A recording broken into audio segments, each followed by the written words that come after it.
Hello my fellow freedom builders, and welcome back to the channel and to a video about hunting for dividends, and not just dividends but European dividends. Many of you have asked me, since I have made videos in the past weeks here about a potential collapse or a potential drop in the US dollar, many have asked me if I could make some videos about European stocks and especially European dividend stocks. And of course I want to do that. Now, one of the reasons I haven't focused so much on European stocks is that many of the tools that I'm actually using to screen and scan for stocks, they only have US stocks. But I have my favorite tool over all of them, and that is of course the Stockopedia, and that one I'll show you how I use today. So what I'm going to tell you or show you today is how I use the screeners in Stockopedia to find the very best candidates here, and I'm going to tell you why I use the different criteria I do. You don't need to use Stockopedia. Many of these criteria might be in other sorts of software, but this is my favorite. Remember to like and subscribe, and first of all, leave a comment in the comment section below. That means that you are participating in our lottery where I pick a winner for a 1 ounce silver coin every 2 weeks. All right, let's get right to it. And here we have Stockopedia. And at the menu bar over here, we can see we have the screens. And let's just see here. I have built several screens, but this is the one I'll show you today. It is focused on the dividend, and it is focused on European stocks. So as you can see, I have chosen Denmark, Finland, France, Germany, Netherlands, Norway, Spain, Sweden, Switzerland and United Kingdoms, but I could pick any stocks or any market I wanted here. These are just the one that was kind of relevant now that we are looking at European dividend stocks. Now, when that is the only criteria I have checked over here, I have more than 4,500 stocks to choose between. And as you can see, I have built a little schedule down here where I can see all of the different criteria I'm going for. So right now, this is just all of the stocks available to me here. Now, I have some extra criteria down here. And for instance, I don't want to own the smallest of the companies, not in this screen anyway. So I have a market capitalization of 500 million euro, and when I enable that, we can see right away, or almost right away down here, that the number drops to 1,367. Now that is still way too many stocks to go through, and we don't even know anything about the dividend. So what I have chosen to put in here as a screener is we kind of want the same kind of dividend stocks as we find when we look at the US market for the dividend kings and the dividend champions, where we can see stocks that have been able to increase their dividend over a number of years. And here in Stockopedia, we can only choose up to 10 years, 8 or 9 years here. So I have chosen here greater than 8 years. That means that the 10-year dividend per share increase count shows the number of times the dividend per share has been increased during the last 10 financial years. So what we find here are actually companies that have been able to grow their dividends just like we wanted to do.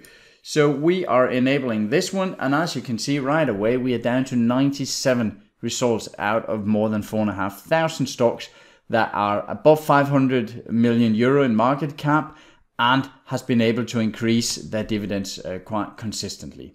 Now, as you know, if you've seen my videos, I'm also a big fan of companies that are able to grow their earnings per share.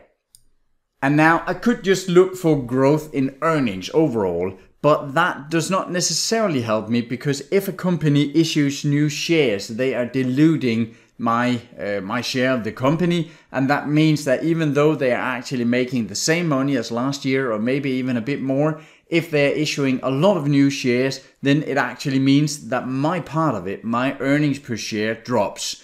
So I want a company here that have been able to have consecutive years earnings per share growth greater than, and this should actually be 4 because I just want from 5 years and upwards. So when I do this, we have 19 results left. So now we have a good company with a decent size from Europe, been able to increase the dividends and have been able to grow their earnings per share over the last 5 years. Now, Stockopedia, one of the reasons why I love them is that they have this great stock rank number, and the overall stock rank is comprised of the momentum rank and the value rank and the quality rank, and here we're just searching for stock rank at 70 or above, meaning greater than 69 here. And when we choose this one, you can see we have 10 results left. The last criteria I have is that I do want a good dividend cover. And if you've been following my videos and when I'm talking about dividend stocks, I look for dividend covers greater than 2. And what that means is that the company's earnings per share covers the dividend payments 2 times or more. It is not necessarily a guarantee for the dividend to be stable and consecutively growing, but it is kind of a guarantee, or at least it makes you more secure in receiving your dividends, because you know that the company are actually making money enough to pay the dividends. We sometimes see companies that simply just to please the shareholders, they're paying out more dividend than they earn. To do that, they can even either go out, sell some of their assets, they can borrow money, they can do all sorts of stuff that doesn't seem very good when you're owning a part of the company. Who would want the company to borrow money simply to be able to pay out a dividend to you? I think it sounds strange. So I want a dividend cover at more than 2. And when we do that, we end up with 7 results here. We have the British Bunzl, we have Novo Nordisk from Denmark at stock ranks 95, 81. You can see all of them above 70 here, 70 or above. We have GN Stornor, we have some associated British foods, Simrise from Germany, Halma and Bellway from UK as well. So this is basically how I do it. Now you can choose to uncheck one of these and say, I don't really care about the growth in earnings per share actually, I'm just disabling this one. And the second you do that, you have 23 results. And again, you can rank them as you want to. You can say, well, I don't care too much about the stock rank, I just want the let's just see, earnings per share growth rate streak maybe here. Or it could be that you're looking for yield. I want the ones with the highest yields. Let's just see if we can do that. Somehow it's not doing that correctly, it seems. I'm not sure why it does it that way. But you can see there's momentum there. I do like to rank for stock rank here. And that leaves me with some very, very high quality stocks that are paying a decent yield. Now, if we just have a look at one of these, for instance, we have I'll just pick the Danish Novo Nordisk here. This is, let's just see, we just need to save our settings here. Here we go.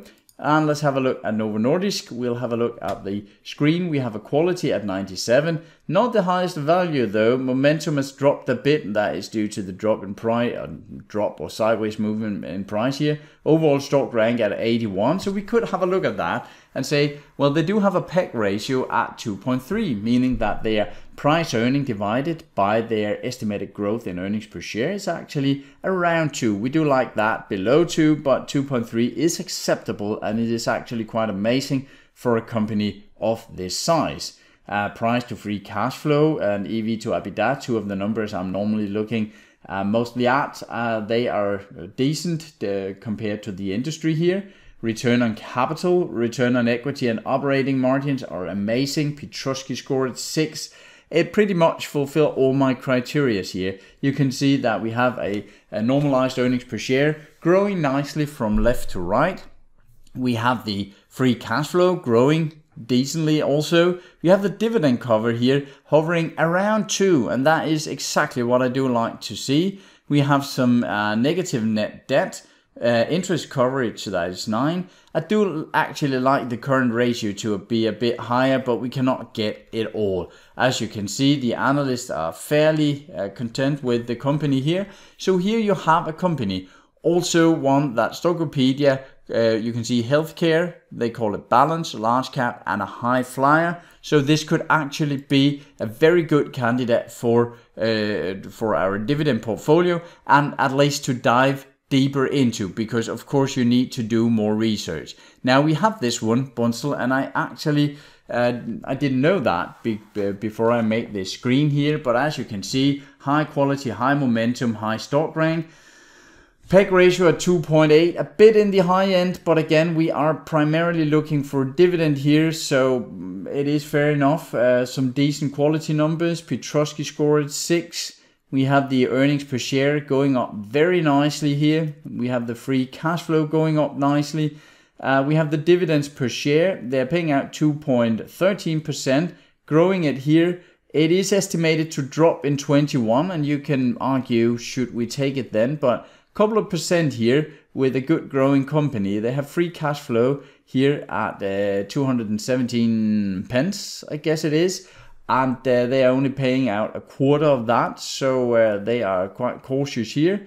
The debt is not extremely high, good interest, decent interest coverage here, current ratio 1.34, good sales growth and so on, and the analysts are also quite satisfied with it. So this is the way you can go through it, and I'll not go through all of these 7 companies. I might take some of them, because in the upcoming videos I will make a number of videos, a series about hunting for European dividend stocks. Now you can see them here. We have Bunzl, Novo Nordisk, GN Stornor, Associated British Foods, Symrise, Halma and Bellway, and you can look them up yourself. You can also have a look at their graphs to see, is that a graph I want to buy into? For instance, if we have the, let's just see here, the Bellway, that graph here on a weekly chart, well, it might not be the most solid of charts, and you have to decide for yourself if you are only going for the dividends or if you also want some sort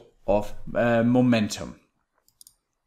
And of course, my mistake, I just have to choose it. It was because I was looking at another British stock also with decent dividends, but this is of course Bunzl we are looking at. And again, you have to decide, is this a decent price performance? It is, in my opinion. It is in a green zone, it is moving nicely, but many dividend investors are looking for somewhere between a dropping stock and a rising stock, because when the stock has gone up so much as it has, that means of course that your dividend yield is getting smaller. So if you had picked this one at the very bottom, your dividend yield would have been kind of double the percentage. So here we are looking at a very high quality stock with a nice dividend cover and earnings per share streak and everything.